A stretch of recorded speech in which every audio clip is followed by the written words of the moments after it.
Rak prostate je pravzaprav najpogostejša rakava bolezen, ki prizadene moške. V kakšni fazi prihajajo oboleli k vam?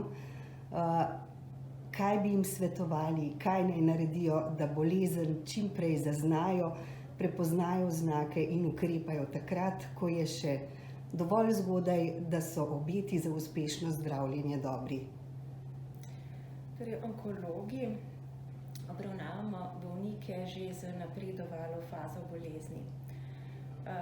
Torej, bistveno vlogo pri zaznavanju te bolezni imajo osebni zdravniki, ki morajo bolnika, ki ima neke simptome, recimo pogostega uriniranja, predvsem ponoči, ali morda že neke bolečine v skeletu, zelo hitro diagnosticirati, že z navadno rentgensko sliko lahko veliko, že navadna rentgenska slika že veliko lahko pove. In potem je urolog tisti, ki vodi tega bolnika skozi diagnostiko. On napravi biopsijo, mu napravi preiskave, ki zamejijo bolezen in se odloči, kakšno zdravljenje je za bolnika najprimernejše. Onkologi pa običajno prevzamemo bolnike v kasnejši fazi stadija bolezni. Seveda so se te razmere spremenile tudi v zadnjem obdobju, ko se soočamo s pandemijo novega koronavirusa, zlasti v prvem obdobju, je tudi register raka zaznal bistvene spremembe. Posamezniki, ki so zboleli za rakom, so na Onkološki inštitut prihajali kasneje, v bistveno bolj napredovali fazi bolezni. Tako da nekako tovrstne spremembe, ki vplivajo na delovanje slovenskega zdravstva, se poznajo tudi na terciarni ravni. Seveda pa se vse, kot pravite, začne že v osnovnem zdravstvu. Pa vendar, kaj bi v tem primeru svetovali obolelim oziroma tistim, ki morda za svojo bolezen še niti ne vedo? Kako ukrepati, kako ravnati, da bodo po strokovno pomoč k vam prišli pravočasno?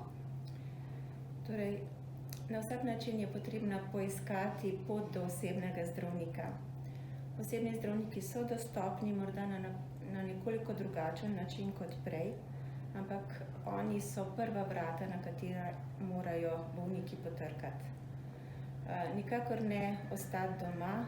Mi smo zaznali napredovale stadije, ne samo karcinoma prostate, ampak tudi na primer karcinoma mehurja, kjer je zelo pomembno, da se bolezen pravočasno odkrije.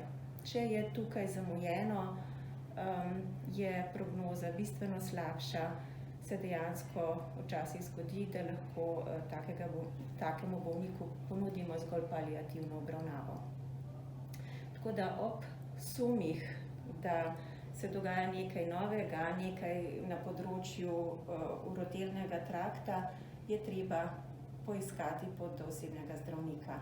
Po telefonu, po elektronski pošti, torej na nek način ga opozoriti, da se nekaj dogaja.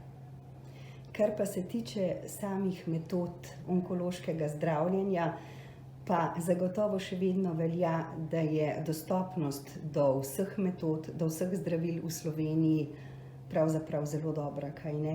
Se zelo strinjam. Imamo na voljo številna zdravila, ki niso vedno dostopna v drugih državah, predvsem na vzhodu. Ne moremo se pa primerjati z drugimi bogatejšimi državami, kot so Nemčija, Švica, kjer je na voljo tudi veliko kliničnih raziskav, preko katerih bolniki lahko pridejo še do neregistriranega zdravila. Ampak, kar se tiče raka prostate, imamo na voljo veliko različnih zdravil za veliko redov zdravljenja. Tako da mislim, da za naše bolnike je zelo dobro poskrbljeno.